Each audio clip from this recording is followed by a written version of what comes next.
Hello everyone, welcome to the Ergo Prism YouTube channel. Many of you have seen me around on Twitter, and today I'm making my first upload in light of the recent passing of EIP-27 unofficially.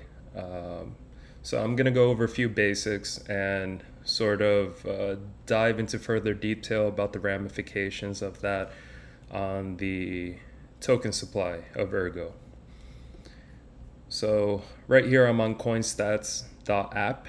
If you're on the web browser, this would be your URL. Otherwise, they do have a very good mobile app on both Android and iOS. So you can look that up if you want to track cryptocurrencies with this tool. It's actually my favorite tool. The information is not always perfectly accurate, but here we're just focused on the total supply of ERG tokens, which is 97,739,924 tokens. Now it's important to note that is hard cap. That will never change, regardless of how the emissions are soft forked or what miners say. This will never change. Every ERG token being minted is a permanent sort of storage of value on the blockchain. And that's important to note because Ethereum, for example, does not have a fixed supply, and we'll get into that later on.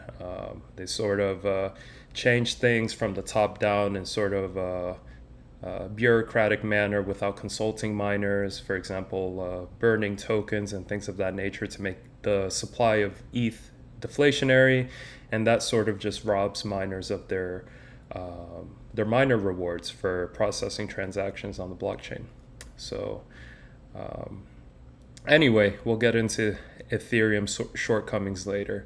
Anyway, remember the market cap right now in US dollars is around 160 to 170 million.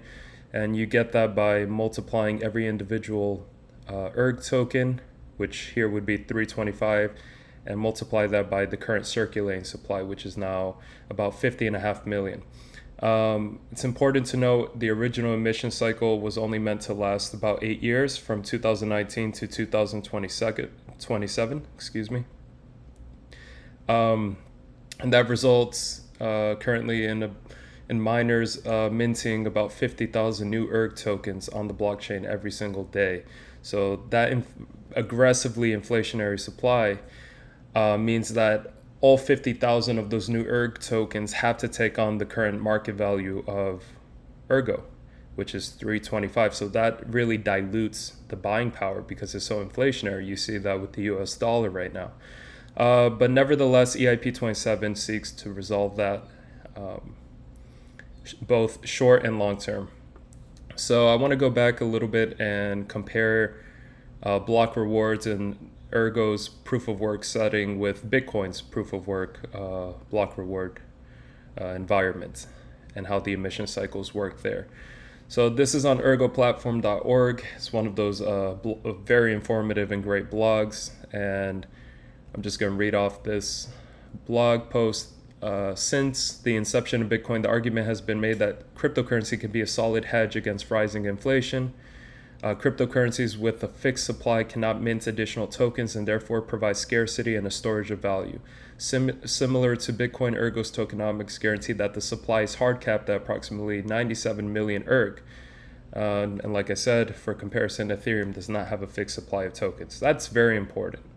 Over time, inflation, whether gradual or extreme, will decrease fiat's purchasing power of goods, services, and other assets, including crypto. If you want to read more from this article, just go to the official Ergo website that is also scheduled for a website revamp in terms of design. But yeah, a lot of great information and blog posts that people work really hard on, and you can find it at ergoplatform.org. So here we go. Bitcoin's monetary inflation, Bitcoin's block rewards emissions, essentially. So beginning in 2009, January 3rd, 2009, basically the first Bitcoin block, the Genesis block as they call it, was mined. most likely by Satoshi himself or themselves, if they're they're working in tandem in a team of some sort. We don't know. But that individual, as far as we know, mined about 1 million Bitcoin unilaterally, entirely on his own, because there was no network difficulty and nobody really picked up on it yet. Those Bitcoins on the blockchain also have not been moved, so they are completely inactive, to avoid criminal prosecution at the time. Maybe Satoshi's waiting for the price of Bitcoin to really take on a better, USD price valuation. Maybe they died. Who knows? But anyway, in the first halving cycle, as they call it, basically Bitcoin block rewards are cut every 4 years, beginning in 2009. So that would be 09 to 12. That would be 12 to 16. That would be 2016, 2020, so on and so forth. It started at 50 Bitcoin per block reward. And it's mathematically designed to always cut in half every 4 years. So it could be it could create quite a supply shock and also a scarcity shock every 4 years, and that usually signals, the beginning of speculative cryptocurrency bull cycles and bear markets and things like that. And it's interesting, you can see right down here that the 50 block rewards originally from, again, 2009 to 2012, that adds up to 50% of Bitcoin's total supply. The 25 block rewards adds up to from 50 to 75% of the supply. So within the first 8 years of Bitcoin, where most people were not familiar with it, already 75% of the total 21 million Bitcoins were already in circulation. 2016, 2020, now you're at 87.5. And then basically where we're at now from 2020, 2024, you're going to get the additional, whatever it is, 93%. Then for the next 100 years to the year around 2130 something, basically miners are going to be fighting over the remaining supply of around 7.5% for 100 years. So I don't know if this design is very good or not.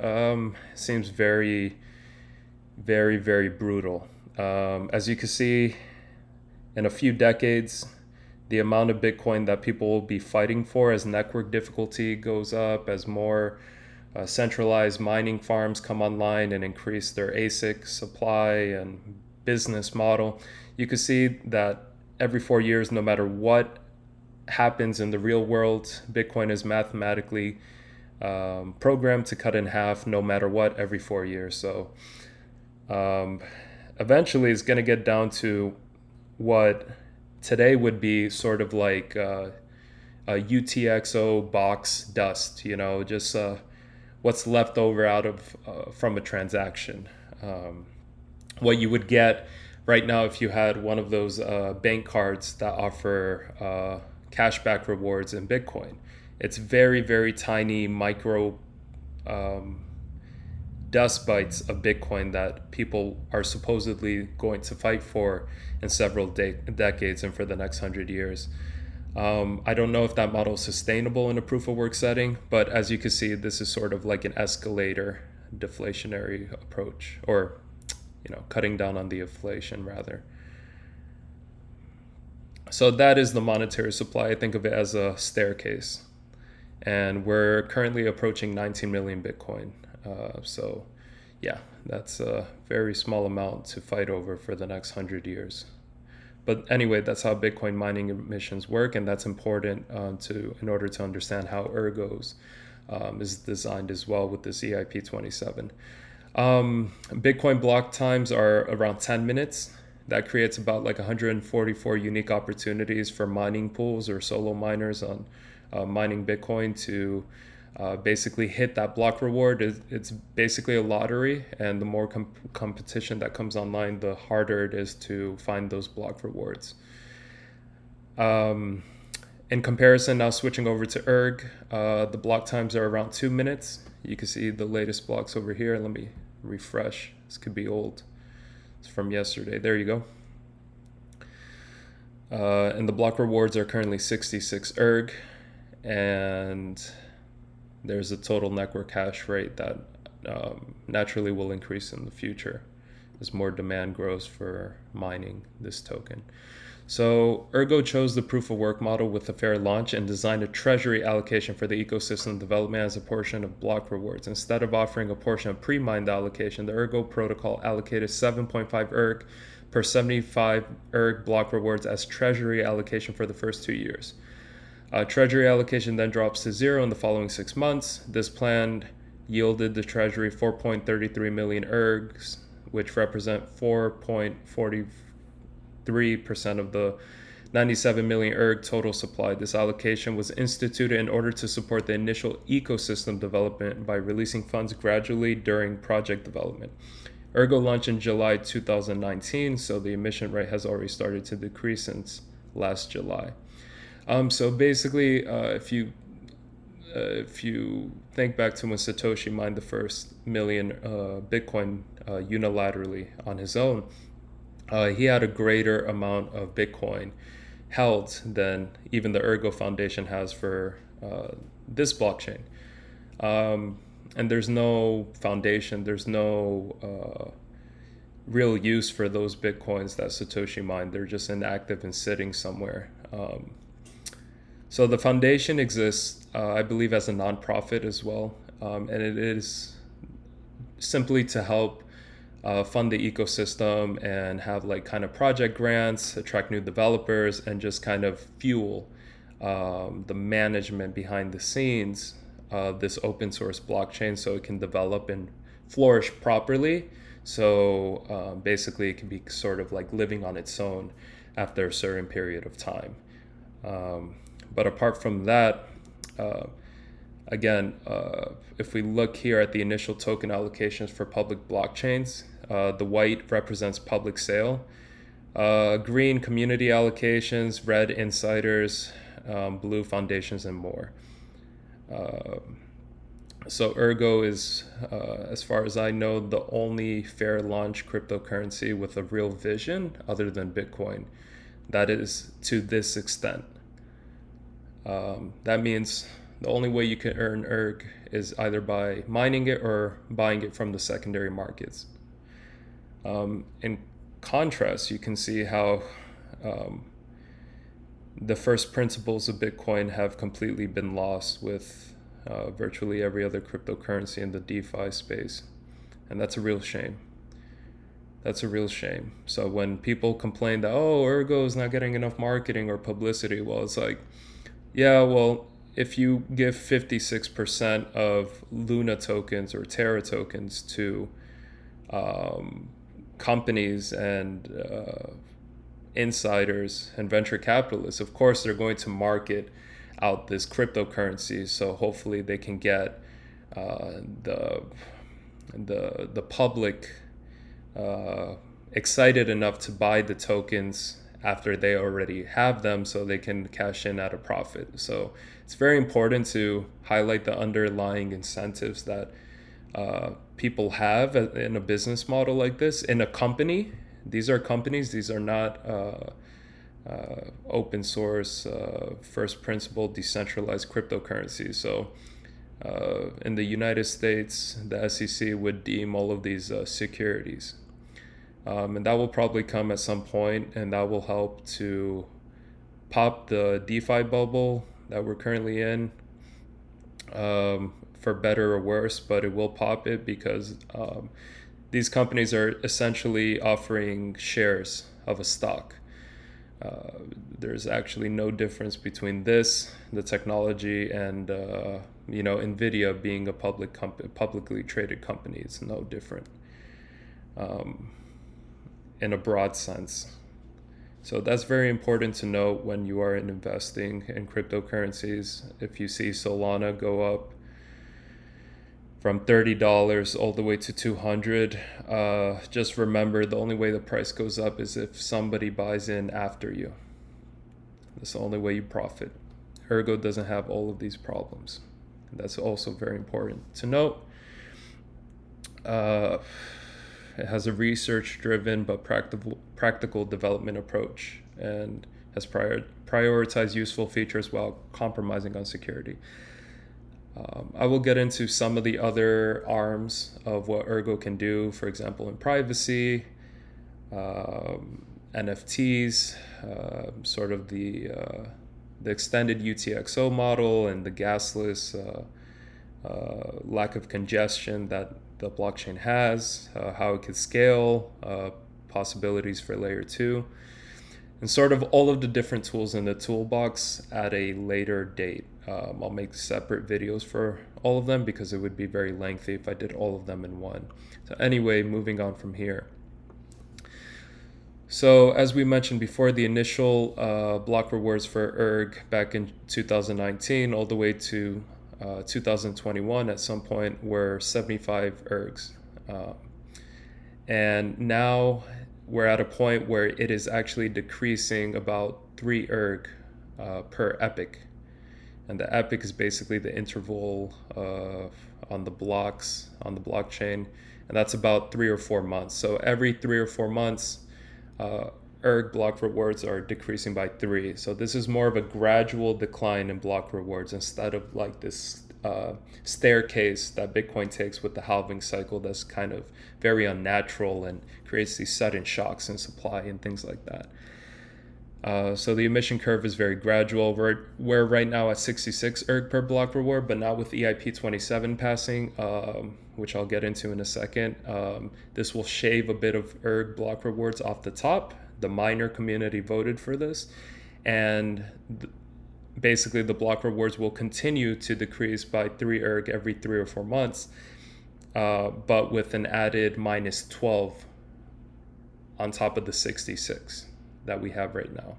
So it's just shaving a bit off the top so we can not run out of block rewards and incentives for miners to secure the network past 2027. Remember, in proof of work settings, you have the highest security assumptions possible that have been proven. Proof of stake is relatively experimental in that sense. Because it hasn't been out that long. Proof of work has been out longer. So remember, miners are the ones that actually produce the blocks to secure the network in a decentralized manner. So there has to be incentives for them to mine ERG and give up all that electricity in those work puzzles, block puzzles.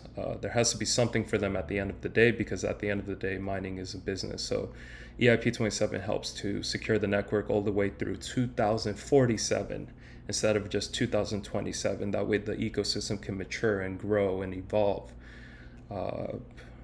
past 2027 without having any real fears of sudden security loss by a lack of mining.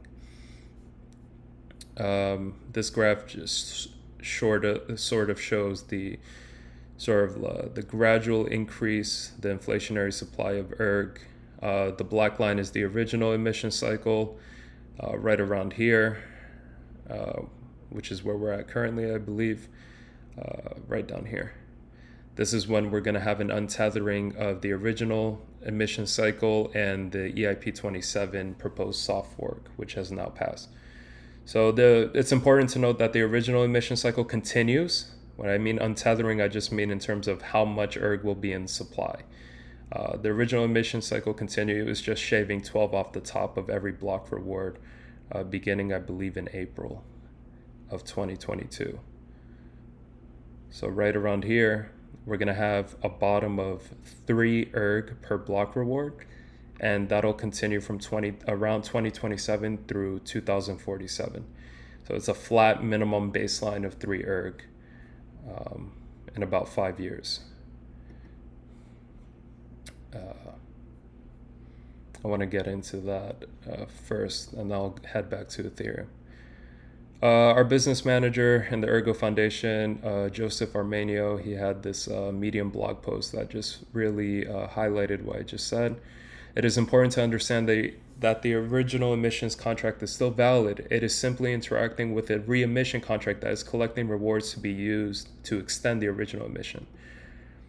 Okay, then you get into the block numbers and when and where of each epoch this will take place. It has been approved. This was written before while voting was taking place. So current block rewards is indeed 66 ERG.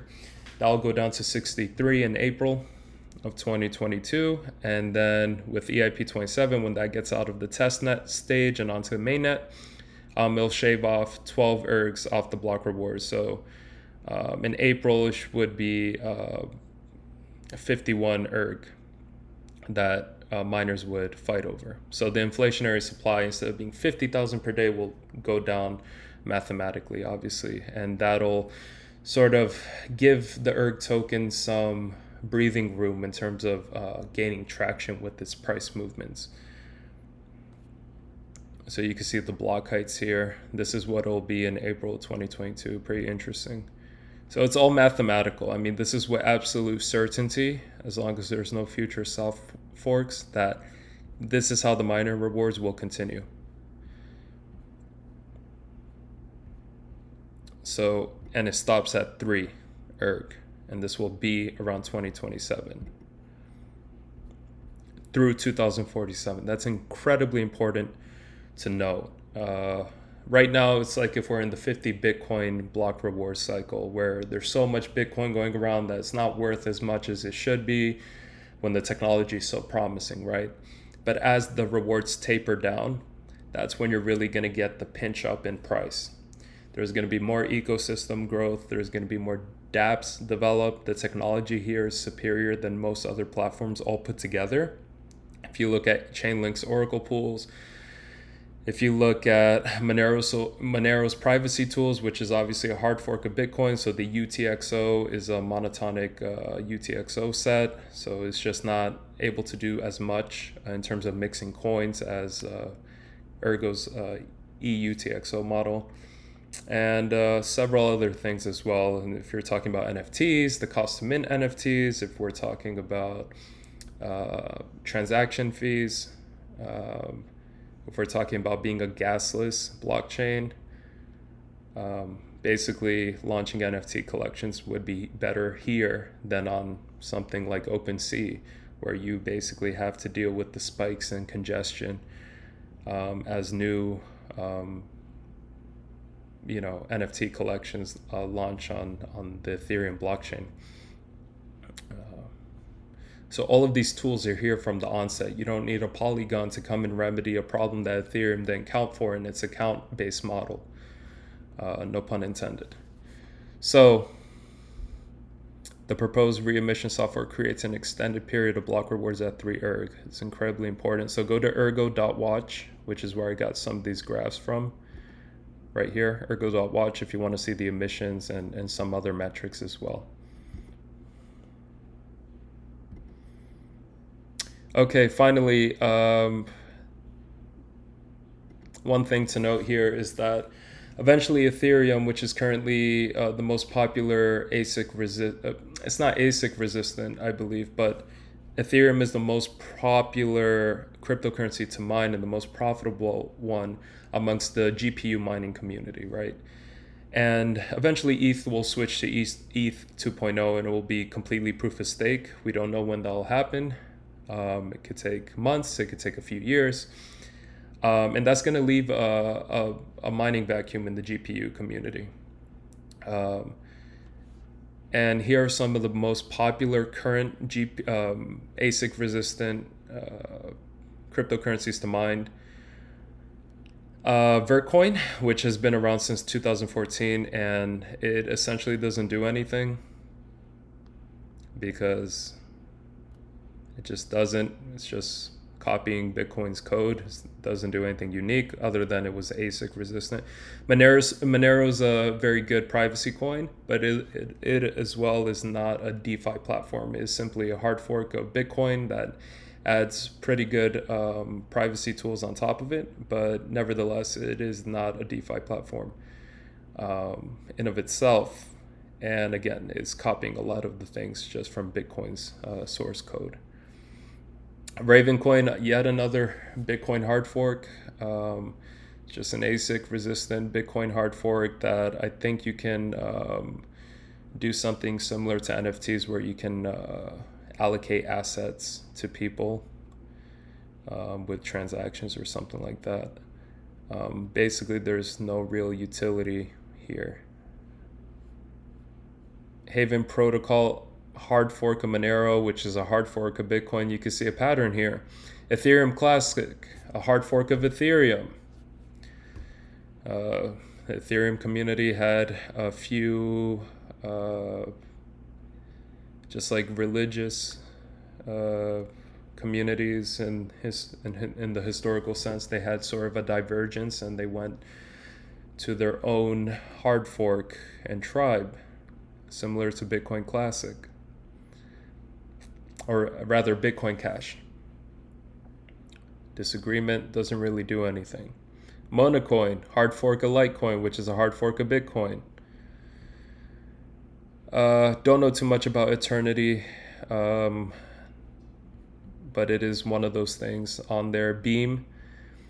I believe this offers, because it runs on Mimblewimble and stuff, it has some privacy features that are inferior to the Ergo mixer. But it is one of those options. Komodo is part of the UTXO Alliance, and they are GPU friendly. They've been around a while. I'm not going to say anything bad about them, but they are a fork of Zcash, which I believe is a fork of Bitcoin again. Zcash has some privacy features. But there it is, Komodo, been around a while. Feathercoin, open source, GPU, don't know what they do. But that's not to say they can't offer some profitability for miners and things of that nature. I just want to go over some of the top or more popular cryptocurrencies to mine. I'm using two miners as a reference, a sort of a popular mining pool, simple to understand and to hook up. But of course, we have Ergo right here. We have Ethereum, which has, I believe this is terahash. So obviously they're going to be the most profitable because they have so much GPU power being shoved into that ETH hash mining protocol. We have Ravencoin here, Ethereum Classic. And there's also profitability tools that you could do on two miners, but I don't want to encourage people to pick a mining pool. I'm just using this for reference, but you can look it up. Nervos is here as well. That they do some interesting things. I think they're part of the UTXO Alliance as well. We have Firo coin here, hard fork of Bitcoin, but has some very good privacy tools. I'm not sure if it's better than Ergo's, but it's probably unlikely. And yeah, here we go. Mimblewimble coin, some privacy tools. Most of these, if not all of these, apart from Ethereum, are absolutely not DeFi platforms, meaning they're not like this big sandbox of tools that people can do a million different things on, like Ethereum or Solana or Avalanche or Ergo. So we have to think, where is all of this GPU mining hash rate going to go once Ethereum is no longer here and is 2.0? If you're thinking long term, if you're thinking about a DeFi platform and superior tooling and very low block rewards after 5 years from now, in 2027, the profitability of 3 ERG has to be somewhere in the ballpark of what 66 block rewards are right now for ERG. Ideally as the ecosystem grows, but we have to think about that as the supply decreases and the ecosystem continues to grow with superior tooling on Ergo. Where is all this hash rate on Ethereum going to go? Okay, and to wrap up the video, I felt like it would be a little fun. You could go to CoinStats and look at Ethereum's market cap. So it's worth knowing that Ergo is competing with Ethereum. It's competing on all fronts with Chainlink. It's competing with on all fronts with Monero, and these are all top 50 cryptocurrencies as well. Of course, whatever I say is not financial advice. I'm just stating the facts. So the market cap of Ethereum is currently 31 billion. That's a pretty big boy there. But it's way off its all-time high of nearly 5,000. So if we just kind of double this market cap, more or less, with Ethereum back in November 2021, set that all-time high. So it would be closer to 600 billion. If you go to marketcapof.com, it's pretty interesting. You could put any two cryptocurrencies and kind of come out with a hypothetical scenario, like if ERG tokens had the market cap of ETH tokens, what would that be? So Ergo would do a 2000x if the token were to compete on all fronts with Ethereum and sort of replace it. And again, if you double the market cap of ETH from its all-time high over here, back in November, that would be closer to 600 billion. So hypothetically, if ERG were to replace Ethereum, it's kind of fun to look at. One single ERG token could be $12,000. In a hypothetical scenario, but it's fun to imagine different scenarios, not financial advice, but it's hard to imagine ERG staying at $3 per token, in all honesty. So that was my little video on ERG, block rewards, and EIP-27. If you enjoyed this video, I suppose subscribe, leave a thumbs up, and be sure to catch me on Twitter. Follow me on Twitter, Ergo, ERGO _ Prism, PRISM, the name of the YouTube channel. So this is my first ever video on the channel. I'm looking to grow it and expand and offer more content creation. So look forward to future updates. Until next time, thank you for joining.